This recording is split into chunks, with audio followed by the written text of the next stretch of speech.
Shalom, salam sejahtera bagi kita semua. Mengucap syukur saya kepada Yesus Kristus kalau cinta kasihnya video kali ini boleh saya laksanakan. Nama saya Dewi Suryadi Siburian.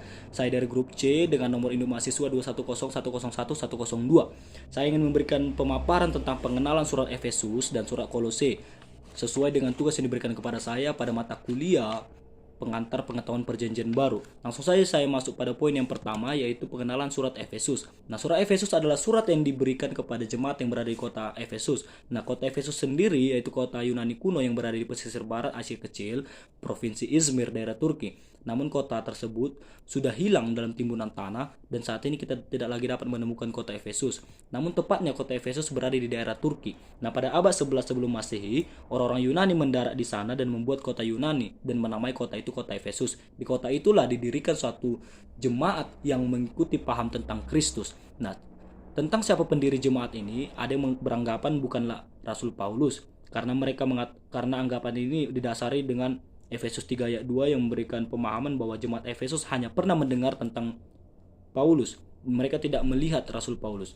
Nah, namun pada Kisah Para Rasul 19 ayat 1 sampai 12 jelas dikatakan di sana dan kita dapat memaknai bahwa Rasul Paulus lah yang mendirikan jemaat di Efesus.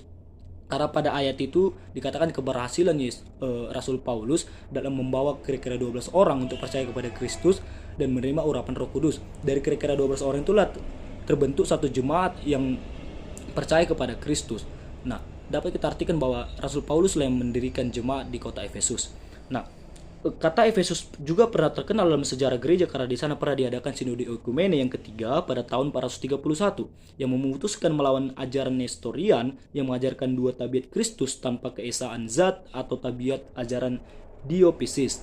Nah, ajaran itu sesat karena mengajarkan tabiat Kristus tanpa keesaan, sehingga ajaran itu berhubungan dengan keadaan jemaat ataupun keadaan orang-orang yang berada di kota Efesus. Nah, keadaan mereka di sana karena mereka sudah mulai beralih kepada penyembahan berhala, yaitu penyembah Artemis. Penyembah Artemis adalah penyembah Dewi Diana yang mereka anggap dewa di kota Efesus pada saat itu. Itulah yang melatar belakangi Rasul Paulus mengirimkan surat kepada jemaat yang ada di kota Efesus sehingga mereka tidak mengikuti lagi ajaran-ajaran tersebut dan mereka berbalik kepada ajaran Kristus sebagai juru selamat. Nah, tentang penulis surat Efesus, berbicara tentang penulis surat Efesus juga ada yang beranggapan bukanlah Paulus yang menuliskan surat Efesus, didukung dengan bukti-bukti bahwa gaya bahasa ataupun kosakata yang berada di surat Efesus tidak serupa atau tidak mirip seperti surat Rasul Paulus yang sebelum-sebelumnya, sehingga itulah yang menjadi dasar mereka mengatakan bukan Rasul Paulus yang menulis surat Efesus. Namun pada Efesus 1 ayat 1 atau Efesus 3 ayat 1 jelas memperkenalkan bahwa Rasul Paulus lah yang menuliskan surat Efesus ketika dia berada di penjara di Roma kira-kira 2 tahun lamanya. Nah, ayat ini dapat membuktikan jelas bahwa Rasul Paulus lah yang menuliskan surat Efesus kepada jemaat yang berada di kota Efesus. Nah, pokok-pokok yang dibicarakan dalam surat Efesus ini juga ada beberapa pokok-pokok pembahasan. Yang pertama yaitu pada Efesus 2 ayat 1 sampai 10 yang membicarakan tentang pembenaran manusia berdosa. Karena orang berdosa hanya oleh kasih karunia-lah menerima pembenaran dan keselamatan. Sehingga orang yang menerima Yesus sebagai juru selamat menerima kasih karunia pembenaran atas dosa mereka. Nah, ajaran selanjutnya adalah ajaran tentang gereja atau eklesiologi. Nah, poin yang pertama itu jemaat adalah keluarga Allah atau Familia Dei dan Yesus sebagai batu penjuru pada Efesus 2 ayat 19 sampai 20 dan gereja sebagai tubuh Kristus pada Efesus 1 ayat 23 sampai Efesus 4 ayat 16. Nah, di sana dikatakan bahwa kita selaku jemaat sebagai tubuh Kristus hendaklah berpatokan kepada Kristus sebagai kepala gereja sehingga perbuatan-perbuatan kita sejalan dengan kehendak-kehendak Kristus. Nah, ajaran yang selanjutnya adalah ajaran tentang kristologi, hubungan Kristus dengan gereja seperti hubungan suami istri pada Efesus 5 ayat 22 sampai 33. Nah, hendaklah hubungan gereja kepada Kristus seperti hubungan suami istri sehingga hubungan itu intim terjadi dan terjadinya hubungan yang baik kepada Kristus sebagai kepala gereja. Nah, pada pokok yang selanjutnya adalah ajaran tentang hidup baru pada Efesus 4 ayat 23 sampai 32. Sehingga orang-orang yang berada di jemaat Efesus tersebut meninggalkan segala perbuatan-perbuatan lamanya dan memulai kehidupan yang baru dengan sifat-sifat yang baru sesuai dengan ajaran Kristus. Nah, pokok yang selanjutnya adalah ajaran tentang fungsi pelayanan khusus dan warga jemaat yang merupakan keistimewaan surat Efesus. Pada Efesus 4 ayat 7 sampai 16, pelayanan khusus memperlengkapi orang-orang kudus membangun jemaat. Nah, hendaknya orang-orang di Efesus, hendaknya jemaat-jemaat di Efesus saling dapat membangun satu jemaat yang baik dalam memperlengkapi orang-orang kudus di sana. Nah, berpindah kita kepada maksud penulisan, bahwa surat Efesus ditulis dengan bermaksud membimbing anggota jemaat agar lebih mendalami pengetahuannya mengenai anugerah Allah, sehingga mereka tidak lagi menjalani kebiasaan-kebiasaan buruk penyembahan berhala, namun ketika mereka telah mengenal Allah, perbuatan-perbuatan mereka seturut dan sekendak dengan Allah. Nah, menjelaskan tentang struktur isi, bahwa Efesus memiliki struktur mulai dari pasal pertama sampai pasal terakhir, yaitu pembukaan, yaitu salam-salam Paulus kepada jemaat yang ada di Efesus, dan kemudian lanjut pada bagian selanjutnya doa pujian pada Efesus 1 ayat 3 sampai 14, dan doa pujian disusul ucapan syukur dan doa permohonan. Nah, kemudian bagian selanjutnya yaitu penerapan dan ajakan praktis.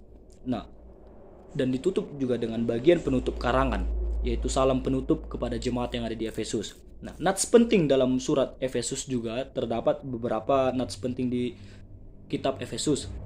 Nah, kita lihat nats yang penting yang pertama, yaitu Efesus 2 ayat 14 yang mengatakan bahwa ia meruntuhkan tembok pemisah, bahwa kehadiran Kristus dapat meruntuhkan tembok pemisah kepada persatuan gereja. Tembok pemisah ini berupa perseteruan yang terdapat di persatuan tersebut, didapat di jemaat tersebut, sehingga Kristus dapat meruntuhkan tembok pemisah, sehingga terjadilah persatuan yang baik dalam gereja. Nah, nats penting yang kedua, Efesus 2 ayat 19, bukan lagi orang asing tetapi menjadi rekan Allah, sehingga orang asing selain orang Yahudi yang dianggap orang asing juga dapat menerima panggilan Allah dan menjadi rekan Allah untuk menebarkan kebenaran firman Allah di kemanapun mereka berada. Nah, nats penting yang selanjutnya adalah Efesus 4 ayat 12, yaitu pelayanan khusus memperlengkapi jemaat dalam pembangunan tubuh Kristus. Nah, hendaklah jemaat memperlengkapi kualitas iman sehingga pembangunan tubuh Kristus terjadi, sehingga pelayanan itu dapat berjalan dengan baik. Nah, nats yang terakhir adalah nats pentingnya adalah Efesus 6 ayat 10 sampai 12, yaitu perlengkapan rohani. Nah, itulah pemaparan tentang pengenalan surat Efesus. Untuk pemaparan selanjutnya akan kita lanjutkan dengan pengenalan surat Kolose. Nah, selanjutnya saya akan memaparkan mengenai pengenalan surat Kolose. Nah, surat Kolose ini adalah suatu surat yang dikirimkan kepada jemaat yang berada di kota Kolose. Nah, kota Kolose terletak di Asia Kecil yang dilewati jalan raya dari Efesus ke timur atau Syria. Nah, jemaat Kolose ini kebanyakan atau hampir seluruhnya berasal dari kafir. Namun banyak juga orang Yahudi yang berada di kota Kolose. Nah, jemaat Kolose ini tidak didirikan oleh Paulus dan Paulus sendiri belum pernah ke sana. Namun mengenai Paulus sudah ada dari antara mereka yang mengetahuinya. Nah, rupanya hal itu diketahui melalui Epapras yang mungkin mendirikan jemaat itu. Nah, karena jemaat Kolose mayoritas dan hampir seluruhnya berasal dari kafir, itu berpengaruh kepada kebiasaan atau keadaan jemaat pada saat itu. Nah, ajaran-ajaran mereka sudah mulai dipengaruhi oleh ajaran sinkretisme yang berisi campuran ajaran Yahudi dengan kebudayaan atau ajaran agama kafir. Nah, pengaruh agama Yahudi adalah aturan mengenai makanan atau minuman, hari-hari raya, hari Sabat. Namun pengaruh kafir adalah hidup berpantangan, menyiksa diri, menyembah roh-roh malaikat, yaitu penyembahan berhala. Nah, keyakinan ini mereka anggap sebagai jalan keselamatan yang lebih indah dan lebih dalam. Nah, berbeda dengan anggapan mereka tentang ajaran Paulus yang mereka anggap hanya ajaran biasa saja, sehingga tidak ada ketertarikan kepada ajaran Paulus, sehingga mereka mulai mengikuti ajaran sinkretisme ini. Nah, itulah yang melatar belakangi Paulus mengirimkan surat kepada jemaat Kolose, sehingga mereka sadar atas perbuatan-perbuatan mereka yang sudah sesat dan kembali kepada ajaran Paulus, yaitu ajaran-ajaran Kristus, yaitu keselamatan yang hanya pada Kristus. Nah, pada maksud penulisan ini akan saya sampaikan secara detail bahwa maksud penulisan surat ini adalah untuk membimbing orang Kristen di Kolose kepada pengetahuan yang lebih dalam dan lebih kokoh mengenai keselamatan mereka. Nah, Pokok-pokok yang dibicarakan dalam kitab Kolose ini juga terdapat pada Kristus adalah yang sulung, yang lebih utama dari segala yang diciptakan. Pada Kolose 1 ayat 15. Di dalam dia berdiam secara jasmania seluruh kepenuhan Kristus atau ajaran dogmatis. Nah, pokok-pokok yang kedua yaitu siapa yang hidup di dalam Kristus pada waktu dibaptis telah dikuburkan bersama dia dan telah dibangkitkan bersama dengan dia, yaitu Kolose 2 ayat 12. Sehingga siapa yang sudah menerima Kristus hendaklah dia mengikuti ajaran Kristus sampai keselamatan itu terjadi. Nah, poin yang selanjutnya yaitu tempat dan waktu penulisan. Nah, tidak ada kepastian tentang tempat penulisan surat ini. Namun surat ini merupakan suatu surat yang dikirim dari penjara. Nah, dapat kita pastikan bahwa Paulus juga yang menuliskan surat ini kepada jemaat di Kolose. Nah, itu waktu penulisannya Paulus mungkin pada saat itu Paulus berada di penjara yang ada di Efesus atau mungkin di Kaisera atau di Roma. Nah, ditulis sekitar tahun 60 Masehi. Nah, kemudian untuk ciri khas surat Kolose yaitu ketegasan Kolose ialah kristiologi yang bersifat kosmis. Nah, ciri khasnya juga terdapat pada Kolose merupakan suatu dokumen yang memiliki arti yang dalam sekali dan tak ternilai harganya. Pasal 1 ayat 2 berisi doktrin-doktrin, pasal 3 ayat 4 mengutarakan kehidupan.